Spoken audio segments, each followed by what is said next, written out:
पैसे किती भेटतील एकरी साहेब? नमस्कार मित्रांनो, त्यासाठीच मी राहून सांगत आहे की जे काही निकष लावण्यात आलेले आहेत त्याच्यात जमिनीचा आकार म्हणजे मूल्यांकन ठरवण्यामधला एक मूलभूत घटक जमिनीच्या किमतीच्या बाबतचा, त्यानंतर इमारतीचे दर, पाईपलाईनचे, विहिरीचे, बोरचे, वनझाडांचे, फळझाडांचे जे काही तक्ते आहेत ते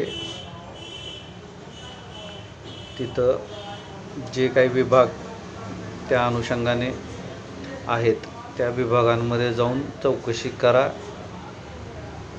आणि माहितीच्या अधिकारामध्ये वाटलंच तर अर्ज देऊन माहिती घ्या.